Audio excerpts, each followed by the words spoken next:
मैं कुछ सूचना देने आया हूँ।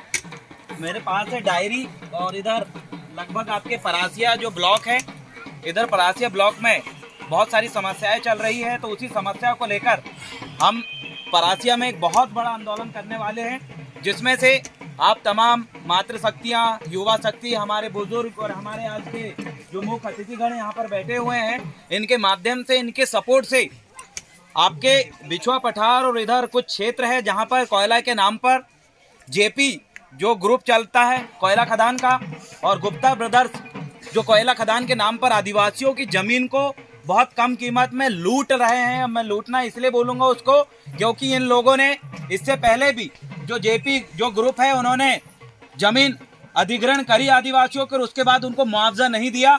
आज भी बहुत सारे गांव के लोग इसको लेकर हमारी इधर बिछुआ पठार में बैठक हुई थी, वहां पर बहुत सारी समस्या निकल के आई। तो उस बैठक में यह निर्णय लिया गया कि जो जेपी के बाद जो गुप्ता ब्रदर्स नाम का जो कोयला खदान खोदने वाला जो कंपनी आई है, ये भी उन्हीं की तरह हमारे साथ धोखा कर रही है। पुराने जो हमारे आदिवासी भाई हैं जिनको मुआवजा नहीं मिला है, जिनके परिवार के लोगों को इन लोगों ने नौकरी देने की बात किया था कि आप कोयला खदान के नाम पर जमीन दे दीजिए, लेकिन उसका भी इन्होंने पूरा हिसाब किताब जो है चुकता नहीं किया। तो आप तमाम ग्रामवासियों के माध्यम से, सभी सगा समुदाय के माध्यम से परासिया में हम बड़े स्तर पर एक दिवसीय धरना प्रदर्शन और हमारी आम सभा चलेगी, जिसमें हमारा यही मुद्दा रहेगा कि हमारा जो जमीन का जो पिछला हिसाब रह गया है, जेपी के माध्यम से जो ग्रुप चलता है कोयला खदान का, उसने किन किन किसानों की, किन किन परिवारों का जो पैसा नहीं दिया है और जमीन ले लिया है और उसके बाद नौकरी भी नहीं दिया है।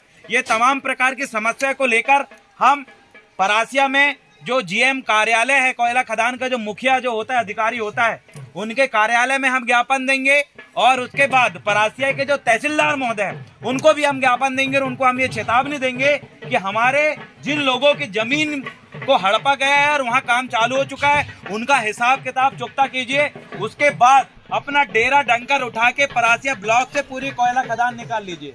ये बात इसलिए वहाँ निकल के आई क्योंकि हम जिस रास्ते से यहाँ पर आए हैं, आपकी जमीन से लाखों करोड़ों अरबों के कोयला निकाल लिया गया है, लेकिन आपके आने जाने वाले जो सड़क है आज भी कच्ची है। हमारा ये मानना है कितना पैसा आपने कमाया कोयला के नाम पर, लेकिन हमारे इन ग्रामवासियों का, इन गरीब लोगों का विकास के नाम पे क्या किया इन लोगों ने। आप पिछला रिकॉर्ड निकाल लीजिए, परासिया में कब से खदानें चालू हुई हैं, कब से कोयला निकलना चालू हुआ है, तो आपको ये समझ में आएगा कि यूपी, बिहार और उत्तर प्रदेश के लोग आकर यहाँ पर पैसा कमा रहे हैं, लेकिन हमारे यही कोयलांचल क्षेत्र के जो रहवासी हैं उनके बच्चों की स्थिति क्या है। आप रिकॉर्ड निकालिए, मुझे बताइए परासिया ब्लॉक में पिछले जब से कोयला खदान चालू है तब से उस पैसे से कितने लोगों का विकास हुआ है। आप मुझे बताइए। यहाँ पर भाई राजेंद्र हमारे साथ में ब्लॉक अध्यक्ष राजेंद्र प्रधान जी कहाँ, ये बैठे हैं। अब आप मुझे बताइए राजेंद्र भाई की पिछले कितने साल से कोयला खदान यहाँ पर चल रही है? लगभग 100 सालों से। 100 सालों से यहाँ कोयला खदान चल रही है। मुझे पूरे परासिया ब्लॉक में, यहाँ परासिया के जो विकास की जो बात कर रहे हैं ना कोयला खदान के नाम पे, एक छात्र का नाम बता दीजिए जो परासिया ब्लॉक से कलेक्टर बना हो। बना क्या? पिछले 100 साल में एक कलेक्टर बना है क्या? बना है? कौन से विकास की बात कर रहे हैं कोयला खदान के नाम पर? ये जो गरीब बच्चे यहाँ पर बैठे हुए हैं, उनके मम्मी पापा यहाँ पर बैठे हुए हैं, सैलरी बकायदा दे देंगे, लेकिन कारण क्या है? कितने सैलरी मिलने के बाद भी हमारे क्षेत्र में नौकरी देते हैं कुछ लोगों को, लेकिन फिर भी हमारी आने वाली जनरेशन का विकास नहीं हो रहा है। आपके इस बड़ा बड़ा पैसा था कोयला के पैसे से क्या कारण है विकास नहीं हुआ? अब मुझे बताइए पिछले 100 साल में इस परासिया ब्लॉक से कितने लड़के एसपी बने? मुझे बताइए आंकड़ा। एक भी नहीं बना। एक भी एसपी बना क्या? अरे ना यहाँ से कलेक्टर बना ना एसपी बना। 100 साल से पूरा परासिया ब्लॉक को, इस जमीन को इन लोगों ने अंदर ही अंदर से दिमाग के मापे खोखला कर दिए, खा गए हैं, लेकिन इन बच्चों का विकास नहीं हो रहा है। ये बच्चे ना बड़े से बड़े अधिकारी बन पा रहे हैं, न ही यहाँ के जो गरीब परिवार के बच्चे नहीं बड़े से बड़े व्यापारी बन पा रहे हैं। मुझे इन गरीब परिवार में से बताइए, आप देखिएगा, रिकॉर्ड निकालिए, आंकड़ों पे आप समझिए इन चीजों को कि विकास के नाम पर आदिवासियों के क्षेत्रों में, हमारे एसटी एससी ओबीसी के लोगों के क्षेत्रों में घुस के बड़ी बड़ी कोयला खदान संचालित कर रहे हैं, लेकिन फिर भी हमारे जो आने वाले जो बच्चे हैं, हमारी जो जनरेशन है, उनका कोई विकास नहीं हो रहा है। तो कहीं ना कहीं हमें ये समझना पड़ेगा, मध्य प्रदेश में कोयला जो है खत्म होने की कगार में आ चुका है। बार बार न्यूज में आ रहा है कि कोयला हो गया खत्म, और भारत का ही नहीं दुनिया का सबसे बड़ा कोयला का जो व्यापारी है वो अडानी बना है। अडानी ने पूरा खोखला कर दिया जमीन को, हमारे क्षेत्र से कोयला निकाल के खा गया। लेकिन हमारी स्थिति क्या है बताइए? आपके क्षेत्र में कब कोयला खत्म हो जाए आपको खुद पता नहीं है। जिनके क्षेत्र में खत्म हो गए, दूसरे क्षेत्र में कोयला खदानें शुरू हो रही है, वहां के लोगों को नौकरी की बात करते हैं, फिर कोयला कुछ समय निकालेंगे, खत्म कर देंगे। लेकिन आपके बच्चे आज भी अनपढ़ थे, कल भी अनपढ़ है। हमारे बच्चे पूरे नशे के आदी हो गए हैं, हमारे बच्चे शराब के लत में आ चुके हैं। बहुत सारे मामला जेल में भरे पड़े, इधर कोयला खदान के लड़के लोग 21 दिन जेल में रह के आया हूँ, वहां पर हमने देखा ना हमारे क्षेत्र के बच्चे कलेक्टर बन रहे हैं, नहीं एसपी बन रहे हैं। तो मुझे बताइए कौन सा विकास सरकार आपके नाम पर कर रही है? कोई विकास नहीं हो रहा है। आने वाले 100 साल में एक कलेक्टर नहीं बना, फिर 100 साल गुजर जाएंगे, कोई कलेक्टर नहीं बनेगा। अरे जबकि कोयलांचल क्षेत्र के युवा है ना, काला सोना निकल रहा है आपकी जमीन से। लेकिन मुझे बताइए, इस जमीन में अभी तक सैकड़ों बच्चे बड़े से बड़े IAS IPS अधिकारी बन जाना था, लेकिन अभी तक नहीं बन पाए, आगे आने वाले समय में नहीं बनेंगे। तो मैं आप तमाम लोगों से कहना चाहता हूं, अब हमारी लड़ाई हमारे जमीन बचाने की है, जंगल बचाने की है। इसीलिए आने वाले 20 तारीख को, जो 20 नवंबर है, उसके एक दिन आगे या एक दिन पीछे हम परासिया में बहुत बड़ा आंदोलन कर रहे हैं। आप सभी इस आंदोलन में भाग लीजिए, और जिन जिन लोगों की अभी जमीन जाने वाली है और जिनकी जमीन जा चुकी है, वो तमाम 15 से 20 गांव के लोग इकट्ठे होने वाले हैं कि आप सभी साथी हमारे इस मुहिम में, जमीन बचाने की मुहिम में हमारे साथ देने के लिए तैयार हो।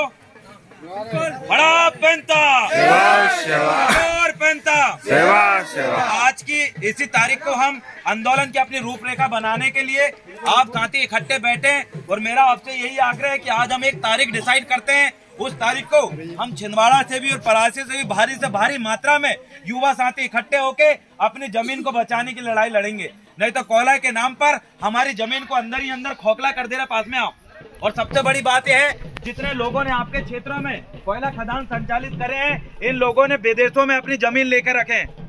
अडानी की जमीन पूरे इन लोगों ने विदेश में ले लिए। एक समय बाद जो अपनी आपके जंगलों के नीचे से पूरा कोयला निकाल लेंगे, और जब यहाँ भूकंप आके पूरी जमीन धंस जाएगी, तो जो लोग अमीर बने वो विदेश में जाकर रह लेंगे, और आपको यहीं धंसी हुई जमीन में, काली हवा में आपको छोड़ के ये लोग भागने वाले हैं। तो हमारे लिए हमारा विकास, हमारी जल जंगल जमीन को सुरक्षित रखना है, क्योंकि जो लोग पैसे कमा के विदेश में चले जाएंगे, और आप लोग यही कोयलांचल क्षेत्र में, जहाँ की हवा भी ढंग से सांस लेने लायक नहीं बची है, ऐसे क्षेत्र में आपको छोड़ के चल जाएंगे। तो आप तमाम सियाने बुजुर्ग से, युवा साथियों से मैं आग्रह करता हूं कि हमें अपनी जमीन जंगल को बचाए रखना है। ये अगर बचे रहेंगे तो आने वाले समय में जब हमें कोयला की जरूरत पड़ेगी तब हम इस्तेमाल करेंगे। हमारे क्षेत्र से भारी मात्रा में कोयला निकालकर ये लोग उगने दोगुने रेट में बाहर बेचते हैं और खुद अमीर बन रहे हैं, और हमारे लोग आज भी वहीं थे, कल भी वहीं हैं। कभी हमारा विकास नहीं हो पा रहा है। तो हमें ऐसा विकास नहीं चाहिए जो एक भी कलेक्टर, एक भी एसपी हमारे बच्चे को नहीं बना पाया। ऐसा विकास हमें नहीं चाहिए। इसीलिए आप तमाम लोगों से मैं आग्रह करना चाहता हूं कि 20 तारीख को या 21 तारीख को, कौन सी तारीख सुटेबल रही? लगभग 20 के बाद, 20 के 20, 21, 22, मतलब ये 3 दिन में हम कोई भी एक तारीख आप डिसाइड करें, और 10 तारीख तक मुझे आप सुझाव के रूप में दें। हम भारी मात्रा में उसका पेपर और पैम्पलेट बनवा के, उसका हम सब सोशल मीडिया के माध्यम से सभी युवा जुड़े हुए हैं, हम परासिया में इकट्ठे होंगे, और आप भी उसमें अपनी सहभागिता निभाएं। उसके बाद हमारा, मैं एक ही बात आपसे कहना चाहता हूं, आपके जो बच्चे हैं, उन बच्चों का अगर भविष्य बन जाता है तो वही बच्चे कल का भविष्य है। अगर आपके बच्चों का आज अगर भविष्य नहीं बनता है, आपके बच्चे पढ़े लिख के बड़े से बड़े अधिकारी नहीं बन पा रहे हैं, तो आप आने वाली पीढ़ी हम लोगों की पूरी गरीब होने वाली है। ना हमारे पास जमीन बचेगी, ना जंगल बचेंगे। हमारे बच्चे मजबूरी में बाहर जाके काम करने पे मजबूर हो गए हैं। अपने जंगल जमीन छोड़ के बाहर आज काम करने आ रहा, पलायन कर रहे हैं आदिवासी। सरकार के पास कोई साधन नहीं है। न ही ये आपातकालीन विधानसभा की बैठक में हमारे विधायक कभी आवाज नहीं उठाते कि यहाँ भारी मात्रा में परासिया ब्लॉक से बाहर लोग काम करने पलायन जा रहे हैं, उसको, उस पलायन को कैसे रोके, किसी के पास कोई प्लानिंग नहीं है। तो ये सभी प्लानिंग हमें कोई नेता नागरिक के ऊपर नहीं छोड़ना है, ये प्लानिंग हमें खुद को करना है। इसलिए आपसे निवेदन है कि आने वाले जो नवंबर में 20, 21 या 22 नवंबर को कोई 3 दिन में एक तारीख डिसाइड करें और सभी साथी वहां पर मिलें। इतने कहकर मैं अपने विचार को यहीं विराम दूंगा। बहुत बहुत धन्यवाद। सेवा सेवा सेवा।